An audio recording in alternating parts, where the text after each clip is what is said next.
Dear all, we are very happy to have with us today, in some sense, Peyman Afshani from Aarhus University. He has got his degree from Waterloo with Timothy Chan, right? Yes. And then spent a few years going back and forth to various places as a postdoc, and has been in Aarhus for some time now. Since And 2012. only? Yes. And he's done a lot of work in data structures and geometric things and a bunch of other topics, but I think I'm really eager to hear what he has to say, so I will let him speak. Thank you very much, and thank you for the opportunity to talk. I'm actually very excited to talk about this. I want to talk about some research results on data structure load bands, especially for semialgebraic range searching. And I want to kind of demystify these lower bounds because I think it's something that a lot of people can think about. And some of these results, as you'll probably see, could have been obtained much earlier. Whoops, sorry. Yeah, so I'm gonna, okay, let me skip the contents. The contents will come in a bit. First, I want to say a few things about the concept of lower bounds, right? So when we're talking about lower bounds, we're talking about some kind of impossibility results either for data structure or of an algorithm. And of course, unfortunately, there is no general unconditional lower bound that is strong. I mean, I should not say all of these statements that you're going to see, they're technically not true. But what I mean by them is that usually they're very limited. Whatever general conditional or unconditional framework exists usually can prove very limited things. If for most problems that are interesting, we don't have any general framework for low bounds. In particular, you can't even prove an entity with a small omega runtime lower bound for 3-sat, right? So it would have been very cool if you could prove it, but unfortunately we can't. Okay. So this is basically what I'm. The popular approaches that you can take for lower bound is one of them is conditional. You conjecture that some problem is hard, and then you use reductions. Now, obviously, this is already a huge area. The other approach is to have unconditional lower bounds, but then you have to have some compromise somewhere else. And the model I'm interested in is a pointer machine model where this allows random accesses. You can only get whatever you want using pointers. And in other words, this model imposes a navigational bottleneck. You cannot get where you want cheaply or in constant time. On the other hand, it gives infinite information and computational time. So there's no bound on information computation. Another model you probably have known is like CellProbe. CellProbe is an information bottleneck model where the amount of information that the algorithm has is kind of limited, and you can only get information by probing cells. But you still allow, in the lower bound model, infinite computation. Unfortunately, CellProbe cannot go beyond log n static lower bound for query time in data structure. So therefore, for a lot of geometric problems, this is not interesting because we are interested in proving much, much higher lower bounds. Then two other models that exist is like semi-group and group model. These are some other restricted models where they restrict what the data structure can do. Okay. So the red stuff over there, generally speaking, like the free information computation is considered to be a very big advantage of the low bound models, but in my opinion, it's a disadvantage. It just means that we are not able to realistically capture the realistic models of computation that we have. We cannot, in other words, use the fact that normal algorithms cannot have infinite computational time, and this, unfortunately, we can't do that. So therefore, we make a concession and we have these models. Okay. My slides are skipping 2 at a time. I have no idea why, but in general, when you want to prove lower bounds, you need to avoid getting entangled in these big icebergs. If you want to prove something that needs computational lower bound, we can't do it. So there are only specific models that allow lower bounds. And as we'll see, the pointer machine is one of them. All right. In the pointer machine model, the main set of problems I'm interested in is range reporting, which is the general cause of geometric problems. Generally speaking, in this problem, we have a set of objects, And for example, points given by coordinates. And we want to build a data structure using some pre-processing time. We don't really care about the processing time often when we talk about the lower bounds. And then we want to store the points using some S units of storage space such that we can answer queries. And again, there are lots of different versions of these problems. You can change the type of the problem depending on the query shape, could be a triangle, circle, or whatever. And then the output could be list or the number of points are contained in the query region and so on. Okay, so this is a very general area. And this is basically what I'm most interested in proving lower bounds for. Okay. Just show you a picture, an example. This is a very famous problem. Endpoints in 2D in the plane, query is a triangle, and you want to find the list of points in the triangle. Okay, and you want to, let's say somebody gives you a budget for how much space you're allowed to spend, such as, for example, linear space, and now you want to minimize how long it takes to answer the query. And in this particular problem, the well-known answer is the square root n plus k, where k is the size of the point or the size of the output, the number of points inside the triangle.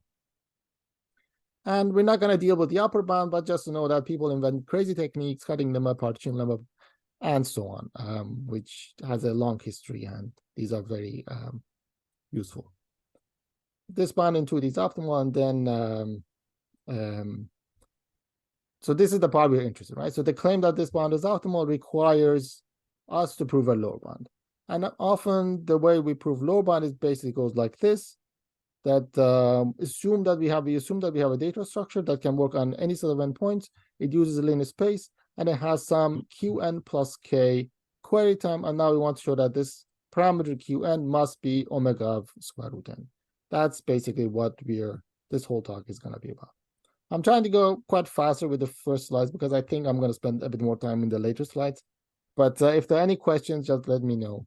I'm assuming lots of familiarity with some of these concepts, so that's why I'm going a little bit faster than normal. Oops. Okay. So can I interrupt you for just 1 second? Yes. So for example, in this setup, arguing that query time of the form Q of n plus K log n wouldn't fit into this. Exactly. And I will get back to that very, very good question. I'm going to get back to that in a few slides. But very good comment. Yes. So yeah, so the claim is actually for a specific type of query bound. Yes, Qn plus K. Okay. Again, just to look at the basics, this is the claim we want to prove that if you have such a data structure, the query time must be Qn omega of square root n. And typically, I mean, this is equivalent to saying that it is impossible to have a data structure that has same thing, but a small o of square root n plus k, right? So this is essentially the impossibility theorem we're often interested in proving. Okay, so lower bound is an impossible result. With that said, let's talk about the model of computation, which is actually very important here. Because as I mentioned, we need to avoid some of the icebergs, and then one of these icebergs is going to show up in a moment, okay? So the model of computation is the following. We have an input of n items. You can think of them as points, and we want to store them in a data structure. In this model, the storage is a collection of cells. These are memory units. So each one of these boxes is 1 unit of memory, and it stores 1 point, or 1 value, or the label of the point, or the weight of the point. Okay, so this is point number 4, this is point number 9, and so on. Okay. And in addition, every cell can point to 2 other cells. So this is where the pointers come into place. Okay, this picture looks like a mess, but I think you can verify that every cell has 2 outgoing edges at most. Some cell could have many incoming edges, so there is no limit on how many things can point to you, but your number of outgoing edges should be at most 2. There is also a special root node called the root, for example, this guy. And this is where the data structure has free access to. And now any other cell you want to access must be followed by these pointers. And there is no other restriction. So in other words, for instance, point 8 has been stored 3 times in this data structure. Okay. And the size of this data structure? How does the root get chosen? The data structure chooses. So as a data structure, we also don't care about how long does it take for you to build this, because we are mostly interested in a space query lower bound. So you can choose however to set up this thing. You can choose a route just to make everything as convenient as possible for answering queries. And just to clarify, in the example, the root doesn't have incoming edges, but it could theoretically have them, right? Yes, it could theoretically have. Generally speaking, you can assume that root is free to access all the time, so usually doesn't help to put incoming edges, but you could have, yes. Yeah, so thanks for the questions. It's good to hear questions, by the way. Yeah, so, and here, the first important point is that the number of cells is your space complexity.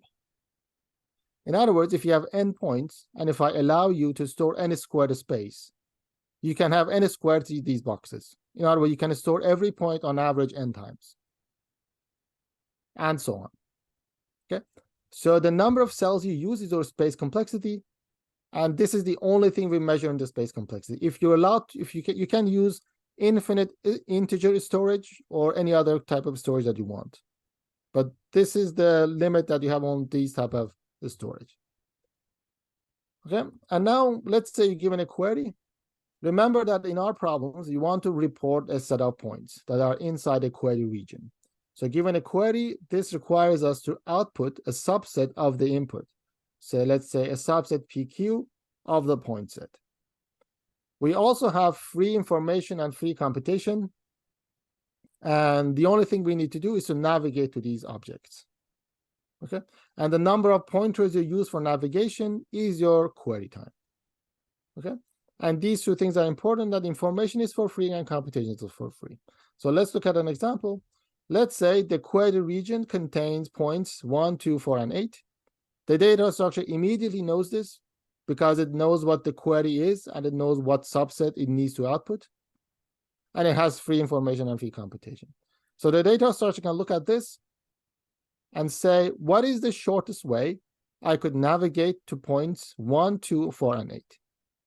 And for example, in this picture, I think the shortest could be, let's say, these green edges. I hope you can see them, but like from 12, you go here, here, here we branch out, you go here, here, and here. And then the other side, I branch out and go this way. Yeah. So I have seen the point 8 twice, but doesn't matter. I only need to report it once. Okay, maybe I forgot to make these two edges green. Yes, I forgot to make these two edges green, but these two edges must also be green, from 1 to 8 and from 8 to 2. And then you'll see that now I have visited at least one node that contains 1. I have visited one node that contains 2, and so forth for 4 and 8. So in other words, I could produce an output that contains a list 1, 2, 4, and 8. So therefore, I can answer this query with however many pointer navigation is this. Okay. Oops. So is the model clear now? There's one more question in the chat. Yes, yes. So the edge from 1 to 8 and 2 must have been green. Yeah, so just to recap, the data structure knows what type of queries you're interested in. So for instance, it knows that this is a set of points in 2D. It knows their coordinates. It knows that you want to answer the list of points in query triangles. So it knows that any triangle in the plane could be a query region. Then it can choose how to build this graph. And it has unlimited information, unlimited computational power. And once it builds a graph, then given any query, you need to be able to navigate. And navigation is done in the best possible way. So that is the setup that we have. So in that sense, it's a very powerful model. I will need to justify it in a bit because it seems too powerful. Luckily, we can prove lower bounds for this. So as long as we can prove lower bounds, it technically doesn't matter how powerful it is. In fact, it is better because it shows that even with unlimited computation or information, you can do better than the lower bound we have shown. And the reason it works well for geometric problem is that in a lot of geometric problems, you have kind of the existing tools such as the partition theorem or these cutting lemmas and stuff like that. They are very good in spatial partitioning, So it kind of, a lot of the data structure that you build kind of look like this, that at every node, you can use kind of local information that you get from these theorems to navigate yourself. And it turns out for some magic reason that this model works well for a lot of high dimensional geometric problems. Okay. But let me get back to the point that Boris brought up, and that is K log n type query lower bounds. Unfortunately, in this model, if you want to have K log n query, you can solve any problem. Yeah. And the simple solution is a balanced binary tree. You put n points down here. These are your all input points. And now you can report any subset of size k in K log n time. Just navigate to them. Given a query region, you know exactly which k points are inside the query region, and you can navigate to them at log n pointers per point. So you solve this. Okay. This sounds like a letdown that maybe this model is not realistic, but because of the previous things I mentioned, that this models a lot of the geometric problems, it's a good fit. And there's also one more deeper reason why this is a difficulty, because this is one of these icebergs. In other words, you can simulate a random access model with a pointer machine model. You can replace these xn up to x1 up to xn with your memory cells of your RAM machine. And you can navigate to any memory cell in log n time. So therefore, you can simulate a random access machine with a log n factor slowdown in the pointer machine model. This means that whatever lower bound you could prove in the pointer machine model, you can divide everything by log, and that would be a lower bound in a random access machine. And that's why lower bounds like this is impossible, because if you divide it by log n, you're getting a good, very, very good bound, lower bound in a random access machine, which we don't have any technique for yet. So therefore, having Qn plus k is important, because you cannot divide this by log n. Because if you divide by log n, you would get something plus k over log n, which doesn't make sense because the output size is k. You have to spend plus k anyways, right? So that is a deeper connection, that this k log n will hit an iceberg, and we have to avoid it. So therefore, we force the query time to be Qn plus k. If you're curious about factors smaller than log n, it is actually possible to prove lower bounds as soon as this thing is strictly smaller than log n. I have proven lower bounds where k times log log. Generally, you're losing a 2 to the whatever this factor is in terms of space. Okay, so that is the general idea. And we're going to see it in the framework. So this is the basically is the background for why we use this model and the things to be aware of when we're talking about lower bounds in the pointer machine model. If there are no questions, then maybe I can move on.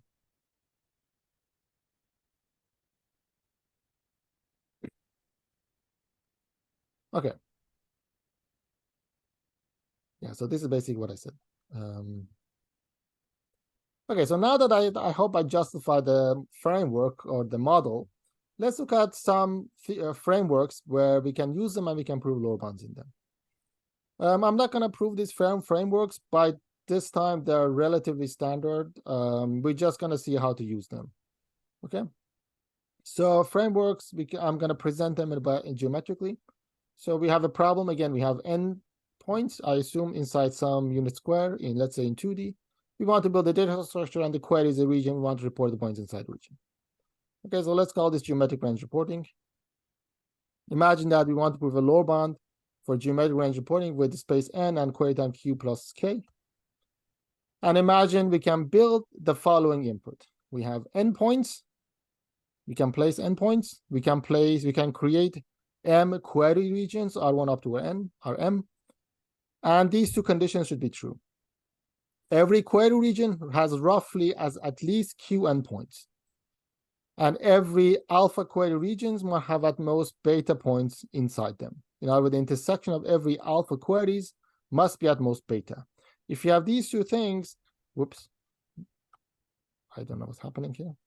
Then you get the following space lower bound, where your space is total size of the queries divided by these factors that you lose, alpha times 2 to the beta. So here it's interesting that you lose asymmetrically with respect to the two parameters involved. You can intersect a lot of queries, you only lose alpha factor linearly. But if the intersection of queries is big, then you lose 2 to the factor of that one. Since I think there are lots of discrete geometers here, I hope, let me rephrase this framework in a discrete geometry way. Okay. So, let's say the queries are line. The inputs are points and the queries are line. Right. Then, okay, this is what I copy pasted from the previous line. When we translate it into the language of discrete geometry, it becomes the following. You build a set of points and you build a set of lines such that every line is Q and rich. So every line goes through Q and points. And the incidence graph between lines and points does not have K alpha beta. If you have such a construction, then you get a lower bound, a space lower bound of this much. The number of incidences divided by alpha times 2 to the beta. Okay, so it sounds very easy. In a particular, it gives you already a tight lower bound for 2D. This picture is obviously a well-known picture of, you get for the showing a tight bound on the number of incidences for lines and points. Basically, you can, if you do it like this, you put Q and columns n divided by Q and rows, such that you get in total of n points. Then you look at lines with slope 1, 2, 3, all the way from n divided by Q squared. So like this, check, check, check. Then you will see that you can roughly have this many values for the y-intercept. And now this gives you number of incidences becomes n squared divided by Q squared. And obviously, such a thing does not have K22 because every 2 lines intersect at most 1 point. So the incidence graph does not have K22. So alpha is 2, beta is 2, so they're constant, so we don't care. And now we get essentially, ignoring the omega asymptotics, we get a lower bound of n squared divided by Q squared, which is optimum for this problem. Any questions on this?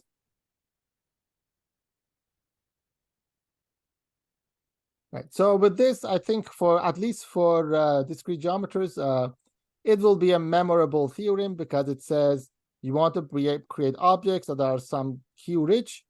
There is no K alpha beta in the incidence graph, and then you get essentially a number of incidences divided by 2 to the beta times alpha as your space lower bound. Okay. And it turns out that you could even get other lower bounds using this idea of discrete geometry. And we did that last year. We make that observation that this gives the only tight lower bound that exists for simplex range searching, for simplex range reporting for linear space. So we could get this funny looking query lower bound of n squared divided by that thing. It's a grid construction. You just have to work a little bit harder in higher dimensions. You don't get K22 freeness anymore, unfortunately. So you have to work a bit harder. And it gives you the tight query lower bound.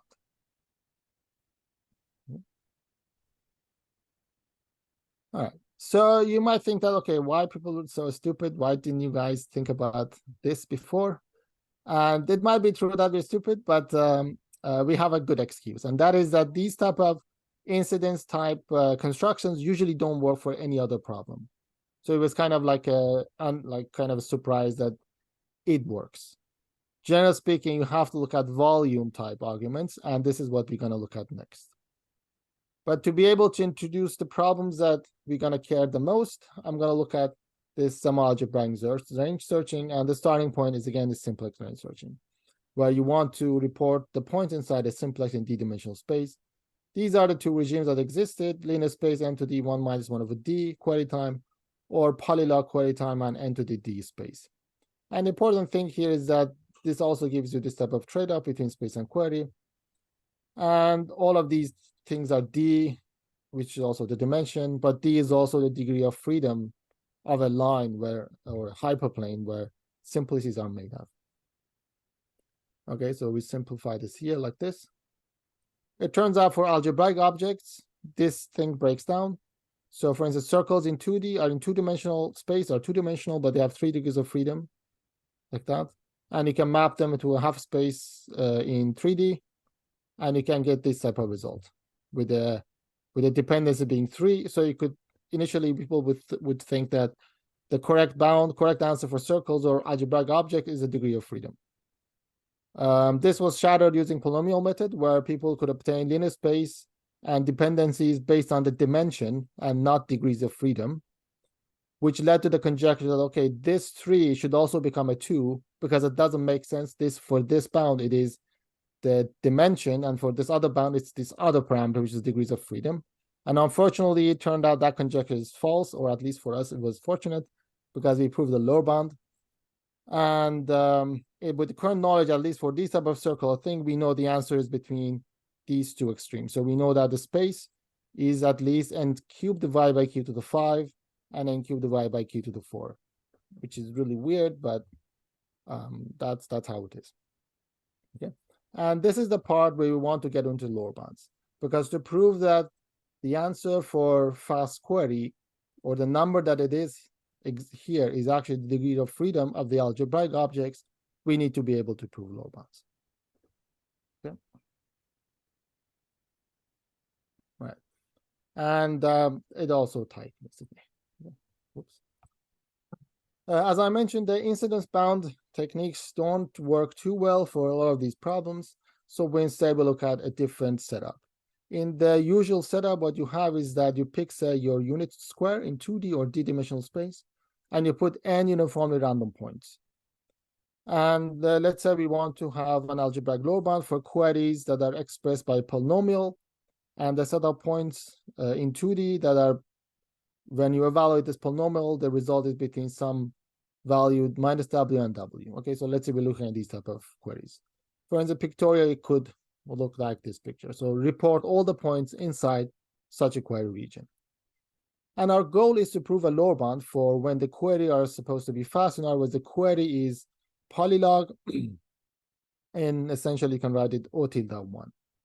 And what we like to show as a lower bound is n to the beta space lower bound, ignoring a polylog or some other parameter, smaller factors, where p is the degree of freedom of how many parameters this polynomial has.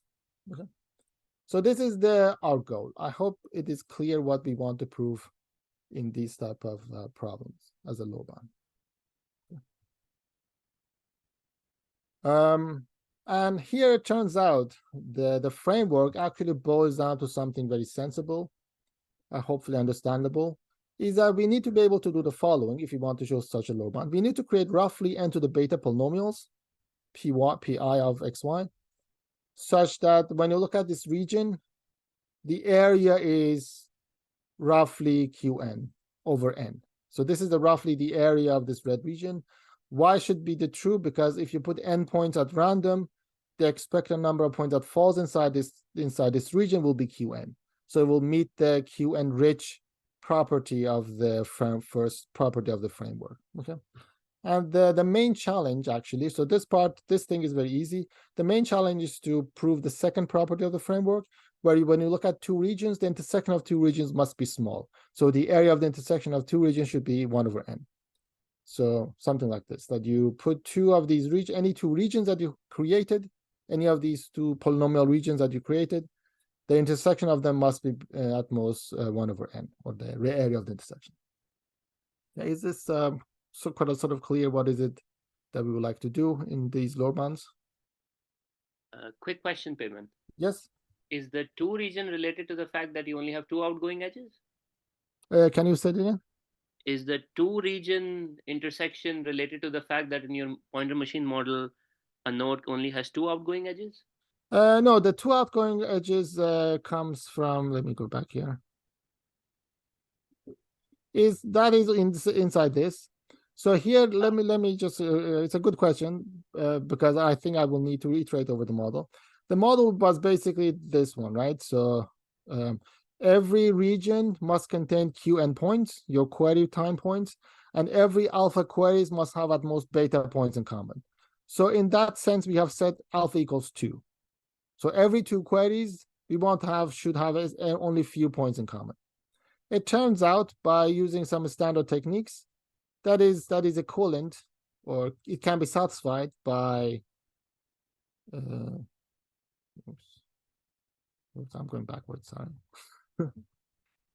It turns out it can be satisfied simply by an area constraint. So here. So we had 2 conditions. Every region must contain qn points, That is satisfied by making sure the area of every region is big enough. In other words, it's Qn over n. And we want the intersection of every two queries to have only constant number of points in common. If every two regions have an area of 1 over n, on average, there will be only 1 point inside it. It is an average bound. You want technically a worst case bound, but there are standard techniques to make things work. Okay, so this 2 comes from the fact that we're setting alpha equals 2 in that framework. Technically speaking, you could even look at the intersection of any beta, any alpha regions, then you will losing only 1 over alpha in your query lower bound. But good question. So this 2 could be larger even. But we have simplified this, and it turns out a lot of these lower bound work with alpha equals 2, basically. Does that make sense? Yes, yes. Okay. Yeah, so this is basically a setup, create a bunch of polynomial regions defined by every polynomial. So every polynomial defines this region of space where the polynomial evaluates within some w and minus w, and w can be chosen to be roughly qn over n, so very tiny, and the intersection of two regions must be roughly a q factor smaller than the area of one region. Okay, so this is basically our what is it that we need to do to be able to get a low bound. Okay. And so far, we have only one approach to do this the approach is that you create a bunch of polynomials such that the polynomials have the property that the minimum distance between coefficients is large enough. In other words, for every pi and every pj you pick, there exists one coefficient that the two polynomials differ by some amount. So in other words, their coefficients are placed on a grid in some sense. And then once you build this, the main challenge becomes proving that this construction satisfies this main challenge property. This is the entire difficulty of proving lower bounds for this algebraic stuff. It turns out it's actually very difficult to prove these upper bound on the area of the intersection of these semi-algebraic regions. Again, my slide are jumping two at a time. The first technique we came up with was the one that won the sausage best paper, and it's actually relatively simple. We look at polynomials of the form of this form where y equals some coefficient times x to the I. So like this, just like a univariate, almost univariate polynomial, and you can choose these coefficients. And we choose these coefficients very straightforward way, just on a grid, basically. What it means is that you start from 0 and you increment every coefficient up to you get to some constant value, and you do it for all the coefficients. And now what you get is that you get a bunch of polynomials that for every two polynomials that are different, if I is different from j, then there is at least one coefficient where the difference between them is this much, more or less. And it turns out, using simple elementary techniques, this is enough to prove that the intersection of every two region is 1 over n. In other words, two univariate polynomials whose coefficients have a magnitude of difference between them cannot stay close to each other for too long. So that's essentially what is it that we needed to prove in this first technique. Okay, so this is relatively straightforward, so I'm just gonna skip over it because we get to a much more interesting questions. So essentially, this is the main challenge. You want to choose the form of your polynomial, and then you want to prove that a bound on the intersection of two regions. And this was the first technique we came up with, and it just worked out of the box. It turns out this does not give you the best possible lower bound for some algebraic range searching. It only gives you an n to the delta plus 1 space lower bound. So to prove a better lower bound, in other words, to prove this type of lower bound, maybe there's a -1, I don't remember. We need to create way more polynomials. So we need to allow for full set of monomials to exist in the polynomial. That was very challenging, and it took us lots of work to be able to get to it.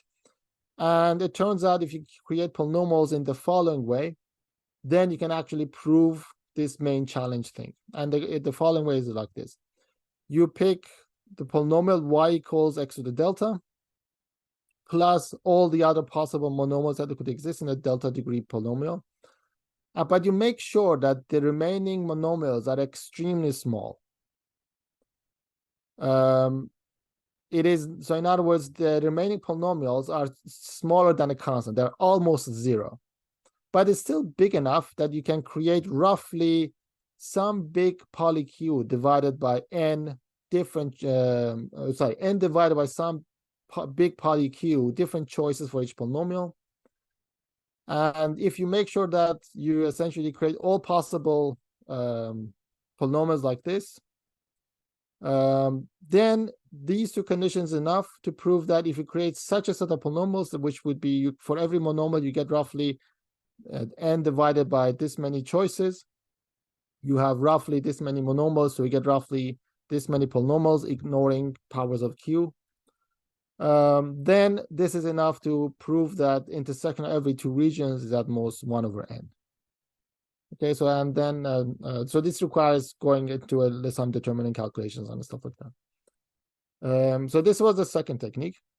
I'm gonna pose a big open problem that exists in this area of work for like lower bounds for semialgebraic brain searching, and that is in many problems you cannot specify whichever polynomial that you want. So in many problems, when you write them down, let's say, and this is basically what we did in our third paper, where let's say you have problems such as you want to give a lower bound for an intersection of some flats, k flats in d-dimensional space.